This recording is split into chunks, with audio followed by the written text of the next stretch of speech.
حضرت حسین رضی اللہ تعالیٰ عنہ کا موقف یہ تھا کہ میں یزید جیسے آدمی کے ہاتھ پر بیعت کرنے کے لیے تیار، بولو بھائی، نہیں، میں نہیں بیعت کرتا اس کے ہاتھ، کیونکہ یزید کے بارے میں خبریں تھیں، بعض کہتے تھے شراب پیتا ہے. حضرت مفتی محمد تقی عثمانی صاحب کا انہوں نے فرمایا ہے کہ کسی مستند روایت سے ثابت نہیں ہے شراب پینا، روایتیں ہیں مگر کوئی اوتھینٹک روایت نہیں ہے. تو اب نتیجہ کیا نکلا کہ حضرت حسین رضی اللہ تعالیٰ عنہ کے پاس کوفہ سے خطوط آئے. کوفہ کا گورنر تھا ابن زیاد، وہ بھی یزید کا آدمی تھا، بڑا ظالم آدمی تھا وہ. اہل کوفہ کے خطوط آئے کہ آپ آ جائیں یہاں پر، یہاں سب لوگ آپ کے ہاتھ پر بیعت کرنے کے لیے تیار ہیں. حضرت حسین کا خیال یہ تھا کہ اگر یہ سب تیار ہیں تو یزید کی حکومت بغیر لڑائی کے، بغیر بڑے قتال کے، مسلمانوں کے خون خرابے کے بغیر ختم ہو سکتی ہے. آئی بات سمجھ میں؟ جو انفارمیشن آپ کو ملی تھی، جو نالج آپ کو ملی تھی، وہ نالج غلط تھی. اگر وہ نالج صحیح ہوتی تو حضرت حسین کبھی کربلا کی طرف رخ نہ کرتے، کیونکہ حضرت حسین کا موقف بھی یہی تھا کہ مسلمانوں کی تلواریں آپس میں نہ چلیں. حضرت حسین رضی اللہ تعالیٰ عنہ کے پاس جب 50 سے زیادہ خطوط آئے ہیں اہل کوفہ کی طرف سے کہ آپ آئیے، آپ آئیے، آپ آئیے، تو پہلے حضرت حسین رضی اللہ تعالیٰ عنہ نے اپنے رشتہ دار جو آپ کے چچزاد تھے مسلم بن عقیل، ان کو بھیجا. نتیجہ کیا نکلا؟ مسلم بن عقیل کا وہاں پر حکومت نے گرفتار کر کے ان کو قتل کر دیا. اب یہ ایک ایسا ظلم تھا جس کے ظاہر ہے کہ کسی کو سفیر بنا کے بھیجا جائے، کسی کو حال احوال دیکھنے کے لیے بھیجا جائے، اور حضرت حسین کی نیت ہرگز بغاوت کی نہیں تھی. مگر کوفہ کے گورنر کو اور یزید کو یہ خیال تھا کہ خلافت کے اصل اہل یقیناً یہی ہیں، کہیں ایسا تو نہیں ہے کہ یہ امیر بننا چاہتے ہیں، یہ خلیفہ بننا چاہتے ہیں. ایک خوف اس کے دل میں بیٹھ گیا تھا، ایک لاشعور میں خوف ہوتا ہے نا، انسان کے دل میں بیٹھ جاتا ہے کہ آپ 100 دفعہ بھی کہیں بھی میری یہ نیت نہیں ہے، مگر وہ ڈر رہا ہوتا ہے کہ یار یہ کچھ کر نہ لیں. تو جب مسلم بن عقیل کو شہید کیا گیا، حضرت حسین رضی اللہ تعالیٰ عنہ جا چکے تھے.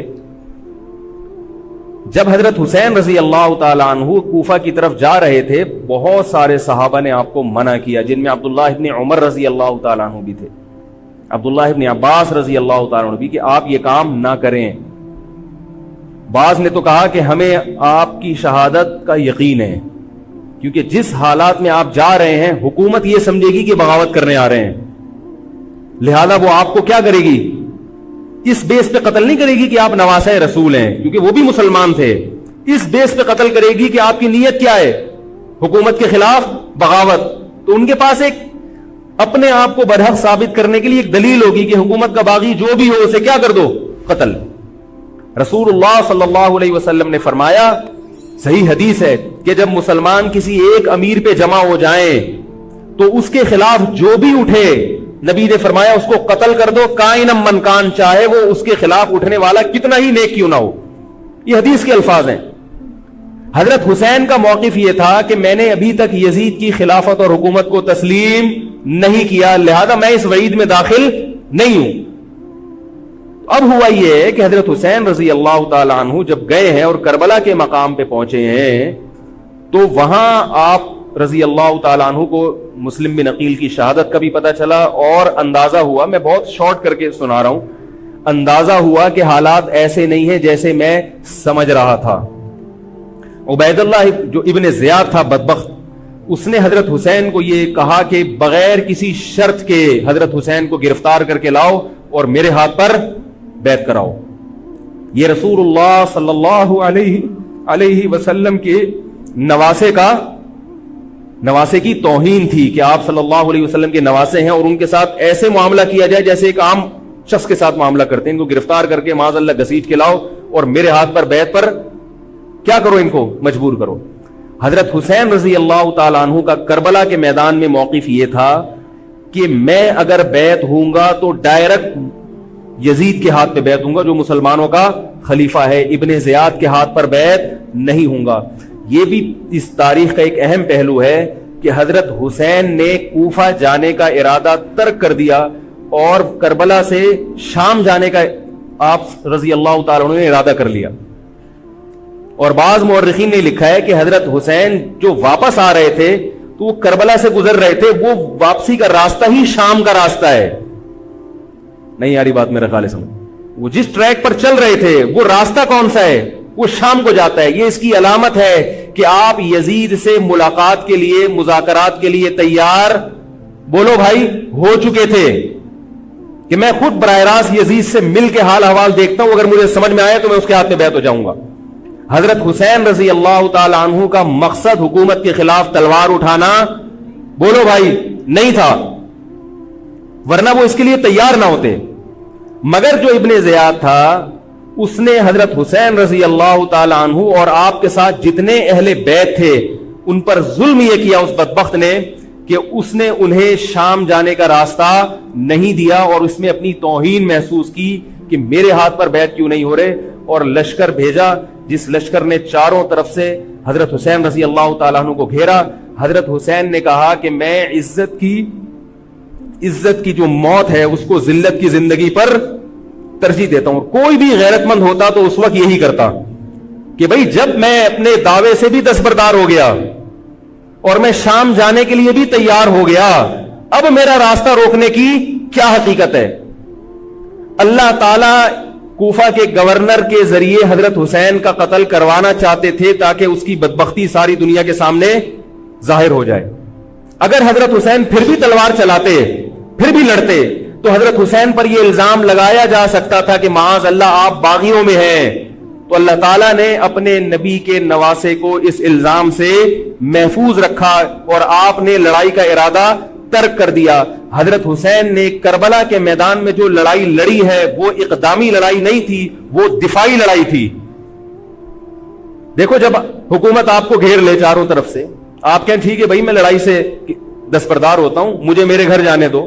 حضرت حسین کا ایک مطالبہ یہ بھی تھا کہ یا تو مجھے واپس جانے دو مدینہ, میں جہاں سے آیا ہوں وہیں جا رہا ہوں واپس, مکہ جانے دو یا مدینہ جانے دو. ان کا ایک مطالبہ تھا کہ نہیں, ان کو گرفتار کر کے لاؤ اور زبردستی ہمارے ہاتھ پر بیعت کراؤ. یہ ظلم تھا.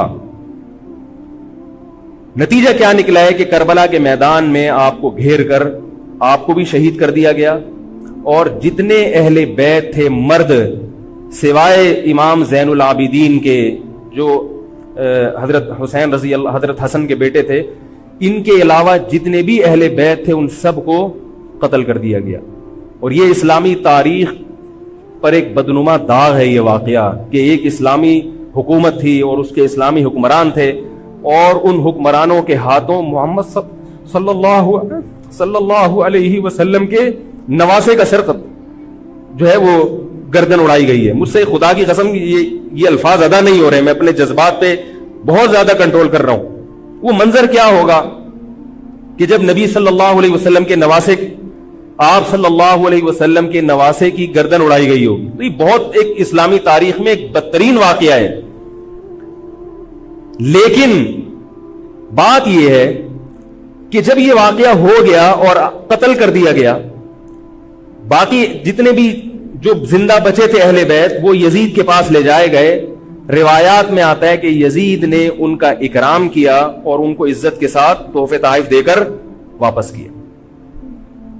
یہ جو کربلا کے واقعات میں جو ظلم کی داستانیں اضافی بیان کی جاتی ہیں, اس کا مستند تاریخی روایات سے کوئی ثبوت, بولو بھائی, نہیں ملتا. اب لوگوں نے اپنی دکانیں چمکا لی ہیں, پانی نہیں تھا, کئی دنوں سے کھانا نہیں ملا. صحیح روایات سے ثابت ہے کہ حضرت حسین رضی اللہ تعالیٰ عنہ کربلا کے میدان میں وضو کر کے نماز پڑھتے تھے, تو پانی تھا تو. اور بعض نے یہ کہا کہ اہل بیت کی عورتوں کی عزتیں اچھالی گئی ہیں. آپ اس طرح کی باتیں کر کے اہل بیت سے محبت کا اظہار کر رہے ہو یا ان کی توہین کر رہے ہو؟ بولو بھائی.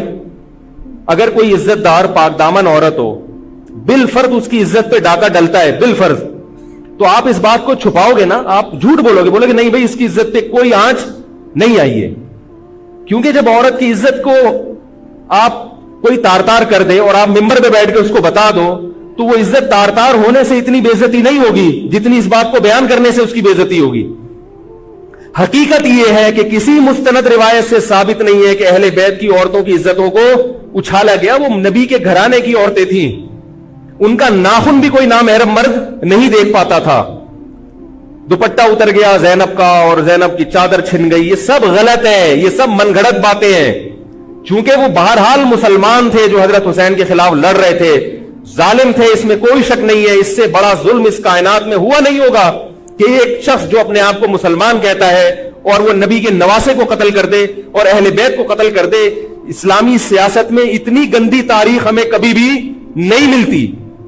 حضرت عثمان کا بھی قتل ہوا, وہ بھی بہت بڑا ظلم تھا, مگر یہ ظلم اس ظلم کی نوعیت سے بڑھ کر تھا, کیونکہ حضرت عثمان کا قتل حکومت کے ہاتھوں نہیں ہوا ہے, باغیوں کے ہاتھوں ہوا ہے. یہاں حضرت حسین کا قتل کس کے ہاتھوں ہوا ہے؟ حکومت کے ہاتھوں ہوا ہے, جس پر لوگ بیعت کر چکے تھے. تو یہ اسلامی تاریخ میں ایک بہت بڑا بدنما داغ ہے, مگر اس کو بیان جس انداز سے کیا جاتا ہے اور جتنے قصے کہانیاں من گھڑت سنائے جاتے ہیں ان کا حقیقت سے تعلق نہیں ہے. ہماری نظر میں چاہے پانی بند کیا ہو یا نہیں کیا ہو, کھانا ملا ہو یا نہیں ملا ہو, ہماری نظر میں حضرت حسین رضی اللہ تعالی عنہ کا سر قلم کر دینا ہی کائنات کا بدترین ظلم ہے. یہی ایسا ظلم ہے کہ جس پر جتنا غم کیا جائے کم ہے. غم منایا نہیں, غم کیا جائے. منانا الگ چیز ہے, غمزدہ ہونا الگ چیز ہے. لیکن جو آگے اس میں تڑکا لگایا جاتا ہے اس کا حقائق سے تعلق بولو بھائی نہیں ہے. یہ دکانیں ہیں جو چمکائی, اس میں سب برابر ہیں, شیعہ بھی سنی بھی. بہت سارے سنی علماء بھی کربلا کے واقعے کو بہت ہی بھیانک انداز سے بیان کرتے ہیں, اور مقصد کیا ہوتا ہے؟ پبلک کو رلانا. ایک رونا وہ ہوتا ہے جو خود سے آئے, اور ایک رونا ہوتا ہے باقاعدہ آپ کو آرڈر پہ رونے کے لیے اور رلانے کے لیے بلایا جائے. وہ رمضان میں میں نے بتایا تھا نا کہ میں نے ختم قرآن پہ دعا کی تو مجھے رونا آ گیا, بہت زیادہ رونا آیا. اگلے دن ایک صاحب کہنے لگے مولوی صاحب آج بھی ایسی ایک دعا ہو جائے. میں نے کہا میں آرڈر پہ نہیں روتا, میں آرڈر پہ نہیں روتا. اب تو آ بھی رہا ہوگا تو نہیں آئے گا. نہ انسان کسی کے مشورے سے ہنس سکتا ہے اور نہ انسان کسی کے مشورے سے رو. اگر آپ کسی کے مشورے پہ رو رہے ہیں اس کا مطلب ڈرامے بازی. آپ کو فلم کا ایکٹر ہونا چاہیے, آپ کو ڈرامے جوائن کرنے چاہیے, وہاں آپ اچھے چل سکتے ہیں. جیسے کہ ہمارے ایک مشہور اسکالر ہیں, ان کے بارے میں لوگ یہ کہتے ہیں ان کو فلموں میں ہونا چاہیے تھا, پتہ نہیں یہ جیو پہ کیوں آ رہے ہیں. وہ آرڈر پہ روتے بھی ہیں, آرڈر پہ. اب چونکہ یوٹیوب کا دور ہے, میں پہلے جو کربلا کے واقعات جو لوگ بیان کرتے ہیں ان کی تقریریں نہیں سنتا تھا. اب کیا ہوتا ہے, بعض دفعہ بیٹھے ہوئے ہیں کہیں سفر پہ جا رہے ہیں تو یوٹیوب کی ویڈیو, ہم نے کہا چلو یار ہم بھی سن لیں. ایسی چہک چہک کے منہ بنا بنا کے گھما گھما کے تقریریں ہوتی ہیں, لگتا ہے کہ یہ باقاعدہ ایک ڈرامہ ہے, اداکار ہے, فنکار ہے جس کو ڈرامے بازی کے لیے یہاں یہ حضرت حسین کی شہادت کو کیش کرا رہے ہیں. یہ حضرت حسین سے محبت کرنے والے نہیں ہیں, یہ ان کی شہادت کو دیکھو. اس کی مثال ایسے جیسے کوئی محلے میں مر گیا, کسی سیٹھ کا بیٹا مرا, اب آپ کو سیٹھ سے قرضہ چاہیے تو سب سے زیادہ آپ روگے نا, تاکہ سیٹھ صاحب سمجھیں کہ محبت سب سے زیادہ کس کو ہے؟ آپ کو. تو آپ اس کی بیٹے کی موت کو کیا کرا رہے ہو؟ کیش کرا رہے ہو. بعض لوگ کسی کی شہادت کو کیش کراتے ہیں, کسی پہ ظلم کو کیش کراتے ہیں. تو میں پھر عرض کروں کہ بہت بدترین واقعہ ہے حضرت حسین رضی اللہ تعالیٰ عنہ کا سر لے جایا گیا یزید کے پاس. یزید بدبخت نے چھڑی سے آپ کے ہونٹوں کو چھوا. وہاں صحابی رسول نے فرمایا کہ ایسا مت کرو. فرمایا اللہ کی قسم میں نے ان ہونٹوں پہ بارہا محمد صلی اللہ علیہ وسلم کے ہونٹ رکھے ہوئے دیکھا ہے. بارہا میں نے دیکھا ہے کہ محمد صلی اللہ علیہ وسلم نے ان ہونٹوں کا بوسہ لیا ہے. بارہا میں نے دیکھا ہے. ان صحابی کے دل پہ کیا گزر رہی ہوگی جو حضرت حسین کے ساتھ یہ حرکت دیکھ رہے ہوں گے, جبکہ اسی حسین کو انہوں نے بارہا نبی کی گود میں بھی دیکھا اور بارہا نبی کے ہونٹوں کو بھی ان ہونٹوں سے مس ہوتے ہوئے دیکھا. تو جب یہ سر ان کے سامنے رکھا ہوگا اور اس کے ساتھ یہ حرکت ہو رہی ہوگی, ان صحابی کے جذبات کیا ہوں گے. مگر اس کے باوجود جو بتانے کی بات ہے, جو میں بتانا چاہتا ہوں, انہوں نے یزید کے خلاف بغاوت نہیں کی کہ جس یزید نے حضرت حسین کا یہ حشر کر دیا ہو, اگر اس کے خلاف بغاوت ہوگی تو باقی مسلمانوں کا کیا حشر کرے گا. اس میں صبر کی تلقین بھی صحابہ نے بتائی ہے کہ حاکم کے مظالم کو برداشت کیا جائے, زبان سے اس کو ہائی لائٹ کیا جائے کہ غلط ہو رہا ہے, تلوار نہ اٹھائی جائے. بات نہیں آ رہی میرے خیال ہے سمجھ میں, کیونکہ آج ایک واقعہ ہوا ہے ورنہ کربلا جیسے درجنوں اور واقعات ہو جائیں گے. تو صحابہ کرام کی سیرت میں ہمیں ہر طرح کے اسباق ملتے ہیں. تو میں یہ عرض کر رہا تھا کہ یہ ہے وہ کربلا کا واقعہ جس کا میں نے آپ کو خلاصہ بیان کیا. اس کے بعد کیا ہوا ہے کہ یہ جو بنو امیہ کی حکومت تھی, اس کی وہ ویلیو صحابہ کرام کے دل میں نہ رہی جو پہلے کسی حد تک برقرار تھی. یہ بہت ایک حکومت کے خلاف لوگوں کے دل میں بغض پیدا ہو گیا اور بالآخر بغاوتیں شروع ہوئی. لیکن جمہور صحابہ کا موقف پھر بھی یہی تھا کہ حکومت کے خلاف بغاوت جائز, بولو بھائی, نہیں. اور اسی طرح کے ظالم لوگ آتے رہے اور انہی کی اولادوں میں بنو امیہ میں اللہ نے پھر عمر ابن عبدالعزیز کو پیدا کیا.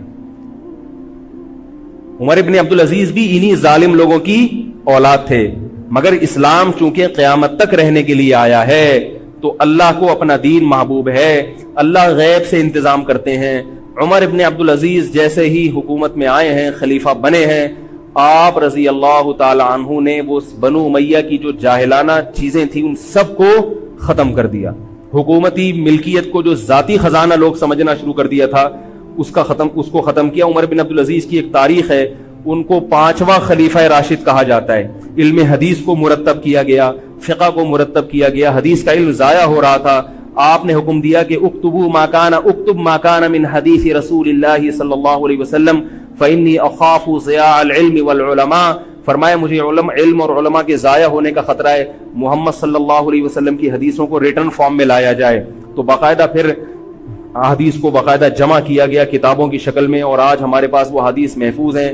فقہاء کرام کا دور آیا تو اللہ تعالیٰ نے حضرت عمر بن عبدالعزیز کے دور میں امت کو الحمدللہ دوبارہ جمع کر دیا. عمر بن عبدالعزیز کے بعد پھر بغاوتیں ہوئیں, بالآخر بنو امیہ کی حکومت کا خاتمہ ہوا, بنو عباس کی حکومت آئی. مگر بنو عباس کی حکومت آنے سے بنو امیہ کی حکومت مکمل ختم نہیں ہوئی. وہی ہوا کہ آپ نے اچھی نیت سے بغاوت کی مگر اس کا نقصان زیادہ. وہ کیا ہوا, بنو امیہ بھاگ گئے, اندلس میں حکومت قائم کر لی, اور ادھر بنو عباس کی. تو یہ تاریخ میں پہلا واقعہ تھا کہ اسلامی خلافت 2 حصوں میں ڈیوائیڈ ہو گئی. اس کے بعد آج تک ایک جگہ مسلمان جمع نہیں ہو سکے. کیوں؟ مسلمانوں نے اس حدیث کی مخالفت کی کہ امیر کے خلاف بغاوت, بولو بھائی, نہیں کرو. اب میں آپ سے ایک بات کہتا ہوں کہ بالآخر ڈیوائیڈ ہوتے ہوتے ہوتے ہوتے آج پتہ نہیں کتنے سارے اسلامی ملک بن گئے. پاکستان میں الگ ہے, سعودی عرب کی پالیسیاں الگ ہیں, دبئی الگ چل رہا ہے, قطر اور سعودیہ کا پھڈا ختم نہیں ہو رہا. 1920 تک تو پھر بھی خلافت عثمانیہ تھی, اگرچہ پوری دنیا پہ نہیں تھی. ہندوستان میں الگ حکومت تھی, خلافت عثمانیہ الگ تھی, اندلس میں الگ حکومت تھی, مگر پھر بھی مسلمانوں کی 3-4 بڑی بڑی حکومتیں تھیں جو ایک اور کسی حد تک ان میں اتحاد تھا. 1920 میں وہ بھی ختم, اور اتنے سارے ممالک وجود میں آ گئے, سب کی الگ الگ پالیسیاں ہیں. اب جو آدمی خلافت کے نام پہ جہاد کی بات کرتا ہے وہ لوگوں کو ایک امیر پہ جمع نہیں کرے گا. جتنے ملک بن چکے ہیں نا, ان کو مزید توڑ کے, اگر یہ 20 ہیں تو 40 بنا دے گا ان کو. بہت مشکل ہے سمجھانا بھائی. اب اگر کوئی کہتا ہے نا ظالم حاکم کے خلاف تحریک چلاؤ, آؤ ہمارے ساتھ مسلح بغاوت میں شامل ہو, ہم حکومت کے خلاف تلوار اٹھائیں گے, تو نتیجہ کیا نکلے گا؟ یہ سارے مل کے ایک امیر نہیں بن جائیں گے. یہ اگر 20 ہے نا تو کتنے ہو جائیں گے؟ بولو بھائی, 40. جیسے جو جماعت المسلمین بنی نا کہ 4 فقہ ہیں, حنفی, شافعی, مالکی, ہم نہیں مانتے, تو سب کو ختم کرو, ایک بناؤ. تو اس ایک بننے سے یہ ختم نہیں ہوئے, بلکہ 4 کے بعد کتنے آ گئے؟ 5 ہو گئے. نہیں آ رہی بات میرا خیال؟ آ رہی ہے الحمدللہ. اور بھی جو بھی اس کی باتیں کر رہے ہیں نا امت کو اتحاد کے لیے, آ جاؤ میرے پاس آ جاؤ, تو وہ 6واں بنا رہا ہے, 7واں بنا رہا ہے, پھر 8واں بنا رہا ہے, ایسے بنتے چلے آ رہے ہیں. او بھائی جو ہے وہاں بریک لگا دو, اللہ کا واسطہ روک دو ان کو, کوئی بات نہیں, 4 ہیں, جو جس کو فالو کرے ٹھیک ہے, کچھ نہیں ہوتا اس سے, ہمیشہ سے چلے آ رہے ہیں.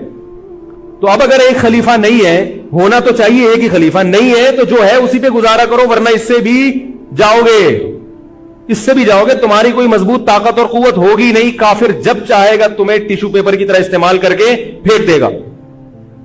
تو کربلا کے واقعہ سے ہمیں کیا سبق ملتا ہے؟